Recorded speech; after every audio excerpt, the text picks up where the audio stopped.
Hello, this is Marilyn from Marilyn's on 5th Avenue South, and I'm here to show you about packing for a trip. And I'm totally going to change this because I know a bunch of you are going to go look on the website, and there's a really popular one of mine that I did over 10 years ago, and it's still relevant today, and people still go to see it. And it showed I brought out my suitcase, and I told them how many pieces they could have. And that trip was more of a vacation or going on that kind of trip. But I thought this time I would share you with the whole process of the thing, and what better to do than mine, because my trips are long and have all of the obstacles that might, or challenges, we don't call them obstacles, we call it challenges that you might be able to work with. So I thought I would sort of start out and let you know what I do. And one of the things I really do from the very, very beginning is I need to know the purpose of the trip. So this is one thing I do, and I find I like it because then when I travel, I don't have to carry all of my luggage. So remember, this is a business trip in a lot of respects, so it's a little different. This trip is a little different because I will be staying at one of my designers. Alexandra here, who does a lot of our leather works and stuff for us, is in it. And I'll be staying with her, and then we're going to be getting in the car, and we're going to be driving to about 3 or 4 towns in Paris where we have designers, where we're developing them. I think most of them are new this time.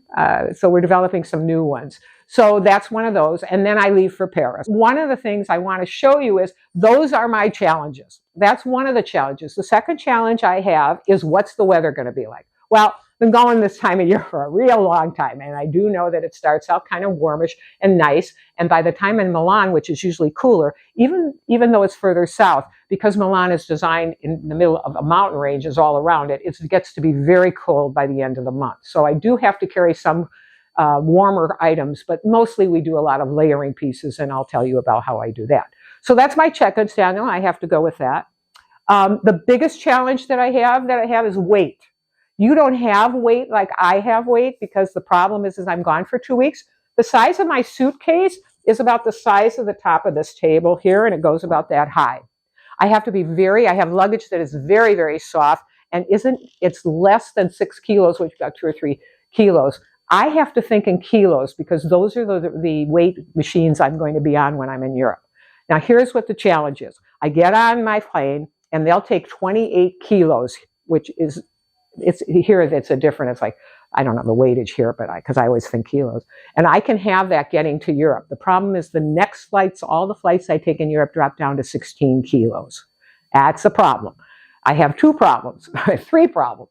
First of all, my vitamins alone, okay, my power bars alone, and some other incidentals is about 15 kilos. Do you think what's happening here?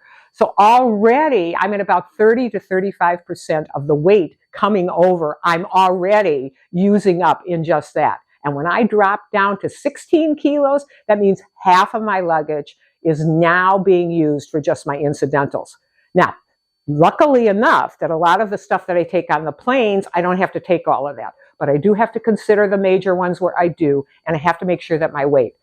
Luckily, in the beginning, I have a problem. Toward the end, not so much. I've eaten my bars, taken my vitamins, and it's a little bit extra of a problem. But I'm always in this constant challenge with the weight, so I have to worry about that. So remember, clothing and the other incidentals I take, I have to be very cautious. Now, one of the things I do, this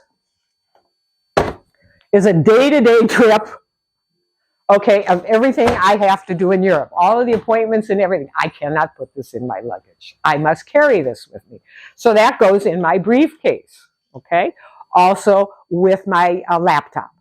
Also, it goes in a few. This is also a very helpful piece, which I usually take. We're going to be getting smaller every time, because when I have to do an overnight, which I don't have planned for this trip, but that can happen, I can usually get all of what I need for that trip, plus my clothes and my overnight and the things I need. So that's what I'm using there. So that goes on the plane with me, but it can't get too heavy because I can't lift it like I used to. Okay? All right. One of the things I'm dying to do to take this trip is my brand new bag, and I love it, and they're going to make them again, and I'm so excited. So yeah, I can share them with you. But I can't take this bag. And the reason I can't take this bag is that the problem of taking care of this is every time I go to do something, I have to put it down. Now, all of you are smart enough to know in the shows and it makes it very vulnerable for theft and everything. And I can't sit and hold this because I'm busy looking at things and I'm getting distracted. So The bag can't go. But I take my handy dandy. It's the crossbody. It's about this big. It carries my passport and all of that. And that's nailed onto my body, and I never have to worry about the important things. So unfortunately, can't do fashion. Got to do the dorky stuff because it just works really well, and I don't have to worry about security. This is another one. I always do a raincoat like this. This one is one that you could really, I liked about this, and I'll be talking to her when she's coming up to Paris to my hotel, is she does a bunch of bright colors. But the thing I like about this, first of all, the raincoat that you take should have a hood. You shouldn't totally be dependent on your umbrella. Okay, so I have obviously a compact umbrella that stays in my luggage at all times. But what's nice about this, I like a dark color. I once got mugged in New York. I was wearing a little red dress, and they saw me and they mugged me. And so now I don't wear red anymore when I'm traveling. But black is a good color. I'm going to chance it this year with a little brighter color, but not a lot. I'm very cautious. The nice thing about this is really special, and I think you can see the detail on it. So what's nice about this, if somebody's looking at someone to rob, and they're looking down the metro line or wherever they're looking, and they see me coming, oh, they're just going to see it as a black jacket. But then if somebody's close up to me, they say, wow, that's a fashionable wine color. So this one I really like because it's security safe, I feel, and it also does the work. A lot of these are made out of Gore-Tex. Really a nice raincoat, but something you can go with a little fashion. You don't have to be totally secure. The next place of a problem that can create a problem for shoes, very important shoes. Okay, I love this shoe. It's very comfortable, but can you guess why I can't take it? It's too heavy. I have these. I don't have it on today. Oh, but I do take something. You must take some kind of a boot. I happen to have the boot I'm going to be taking, and I think this is probably maybe its last collection where I have to go to a rubberized. You can also use some of those rubberized ones with side zipper. Definitely take this. It's worth the wait because two things are good here. You don't ruin the shoes that you have. And I'm walking all the time and I'm outdoors a lot because I'm looking for products. So I need the rid. Also, too, your feet, I don't care how comfortable a pair of shoes is. Your feet can get, if you're walking and you're active a lot, your feet are going to get uncomfortable. And it's so nice to have a pair of boots to put it on where puts the pressure points on your foot in different places. And just wearing that 1 or 2 days always helps my feet a lot. This is one I absolutely love, and it's really nice. It has an air venting system up here which cools the foot. I'm definitely taking this with me. And they made one a couple of years ago that was a black one with some little detail red and colors that I'm also taking with me. Again, with the screening. Very comfortable shoes. You don't have to worry if it gets red on the bottom. Really a nice shoe for the trip, and I am taking that. So, now, I got the boot, which I will or won't wear on the plane. Okay. But because the problem with these boots is, guess what? When you go through security, not all, but some of the airports consider these boots to have something with the zipper, and I can't get through. So, I can't wear that on the plane. So I probably will wear that one on the plane, but I do have some other go-tos. I probably will be taking this shoe with black because I'll be centered around black, but I do cheat a little. I'll show you that and how you do that so that way. I try and keep the shoes to 3 shoes and 1 I'm wearing, and I think that's helpful. And usually I try and take the heaviest, but you have to be careful when you're going through security. So don't worry about that. And this one's probably a contender, but I don't make these decisions till the last minute. And I'll show you why I like this one, because I have some things. I take such few clothing that by the end of the trip, I get pretty sick of the stuff. So I have to wearing the same thing all the time. Okay, so now here's what my little rack looks like.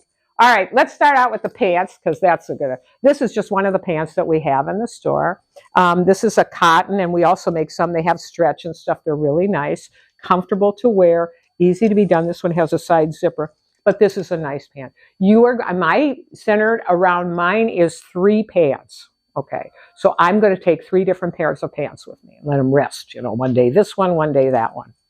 I probably will cheat, and I'm going to tell you this right now, because my favorite, but we'll wait, one of my favorite blouses will not go with black, so I have to go to something else, and I'll cheat. I'll throw it in the last minute. So I'm going to go with 3 black pairs of pants. Okay.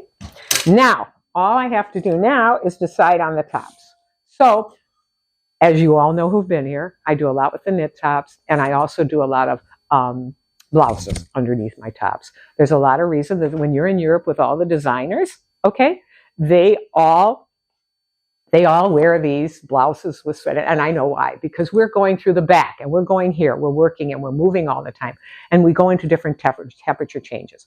And somehow wearing the blouse and the knit top keeps you comfortable in the air conditioning, and yet when you go out, it's not too warm. So it's a real standard for me, because when I get up in the morning, I get here at 6:30, it's still dark out. It's easy for me to put that together. So if I get lazy sometimes, that's all I wear all the time. But this is a nice knit top. This knit top that I have on is definitely going. Okay, and if I get cold, I have another little t-shirt underneath it that I put. The one other thing too, now I have to decide on a knit top. Let's look at blouses. Okay. I don't know which, I can do this in any order, but now I have to decide on the knit tops. I have some of these at home already. This is another one I like to do. I have a pair of shoes that goes with this. It's a flat and stuff. I don't know if I'm going to trade it for one of the others yet. I don't totally know. I make those decisions at the last minute. I also have this in the royal blue. What I like about this is you can wear it with the V-neck in the front, or you can do it with this way. This is heavier, and it does get a little cooler. It makes it a little easier for me. These are new because Natanya introduced these this year. I love this, and I wear it like this, and I did get a white, I don't sell them, but I did get a really white, nice t-shirt. And I really would emphasize the one I got at Wolford. It was beautiful, silky and everything, nice on the body. And if I wear that, it has like a cool top, plain top, and then I do some interesting things with it. It's really fun for me to take plain things and then Europeanize them and make them my own, which I really like. But that's probably it. Here's another one. This is really a pretty color. And that same shoe that I like to wear with this one. So I have to make an executive decision which one of these I'm going to take. I can't take both. Not to mention, this is so much more heavier than this. So that one I will have to do. I'm kind of toying with the idea of the olive. It's not my best color, but it sure looks fall. And then I'm going to wear it with this shoe. And I think that's really cool. I look fashionable, but practical, ready to do work. So that's a nice one that I'm going to do. I do have gold at home. And one of the reasons I like to work with gold is because I have to take 2 glass frames with me.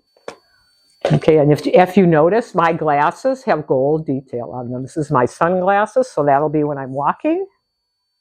Okay. I had new lenses put in. Oh, that's so cool. Anyway, then I have the ones that I wear that you're so used to seeing me in, and they also have the gold. So there's a lot of reasons sometimes when I put a gold top on it, but I'll make that decision. Normally, when I'm wearing that here, I would detail and bring it up with this. But remember, too heavy, can't take it. Okay, then that's kind of the process. Now, one of the other things I'm doing is I'm doing this silk. I really like it. I like it with the red shoes. It doesn't wrinkle a lot. Yeah, I can tuck it in, which is really nice, and blouson it out with the red shoes. Or I leave it out if I want to, but I like this tucked in. It isn't the type that has a big fullness in the front. And another thing I've done, if it gets a little colder, I wear a blouse underneath this, or I can also wear the white t-shirt, which is my new thing to do. And that's really nice, and that'll look nice, and it has a print in it. It's not so boring as during the week. I love this. This is a very, very thin. I have this in a few colors, but I'm going to take it with this. This is good. It goes with black, goes with navy. Now, these are very, very easy to wash. Okay, this is a very thin material, and I wash it. And you can use your shampoo, but if you text me, 239-269-1358. I will send you a picture of the laundry in a tube that I get in Paris that I use as washing in my sink, and I really like it a lot. So it's a good travel one. So if you do that, I didn't bring it with me, but I can do that for you. This one's really nice. I've also done this with a gold belt that's really pretty. But remember, belts are heavy. Can't do that. But this is really nice, and I can wash this out and rinse it. Wrap it in a terry cloth towel, hang it up. It's fresh and ready to go the next day. And that, I picked some of my blouses. This is a white one. This is where the ruffles are in the front. And the reason I do this is you don't really have to iron this. So if it gets really hot and I have to wear this, I can wear it alone. And it has a nice out. Let's see, I should do this here for you. This one looks nice too, outing. See how pretty? And then what I would do to make this work is I might take this or one of my sweaters here. You've seen this. It's very preppy style. If I think it's going to be too cold, and I'll throw this on top. You know what I mean? Isn't that pretty? It gives me another whole genre of looks. And then you wash these. You wash this in the sink and it works out really well. And I haven't decided, this is a nice one to take too. Also, it's nice. I could put the black on top of that, one of the black knit tops on top of that. This is a nice, it's a nice fabric. Kind of good. I use this too occasionally on the white because, you know, I might need a little jacket. And this is nice because it looks really European. You fold this up and you push your sleeves up. And it's very European, which is always nice, and it has a nice fitting. These are a nice fabrications, and I bought them just for this kind of a thing. So they're like a shield, so you could use it as an extra layering piece. And it gives me another option. Because think about what I'm wearing here every day. It's different. This is also my denim, which is also nice. We have it in linen, but I wouldn't suggest it because of when the weather I'm going to. This is also nice. I use this as a second so that I can maybe wear one of the white blouses or the stripe or something. I also have a... I think we have it here too. I have a t-shirt. I have a t-shirt that goes across like this. And it's like that. And that's another piece that I'll take with one of the things I might take. They don't all make the list at the end. And this is the one I love, and it's not black. So my problem is this is my favorite shirt. This is my lucky shirt. You can take my lucky shirt. So I will have to take one navy pat with me, because I don't have to use this. And then I wear this over that very preppy style looking there. So these are some of the things that I go through when I'm looking, and I'm thinking about the daily routines that I have. I have to think about what I'm taking with me on each day and what I need. I have to emphasize you cannot overthink your trip, especially if you're going to climates that are cold or something. You got to know it. If you're going somewhere and there's going to be a place and time, you're going to have to drag this luggage. I don't care what they tell you. You're going to have to drag the luggage. Okay, so I'm prepared for anything here, okay? I got my first aid kit, I got my vitamins, I got my bar, I got my small teeny weeny wardrobe that has to be under 6 kilos, okay? And I'm ready to go find beautiful things for my customers. It's Marilyn from Marilyn's on 5th Avenue South in Naples, Florida.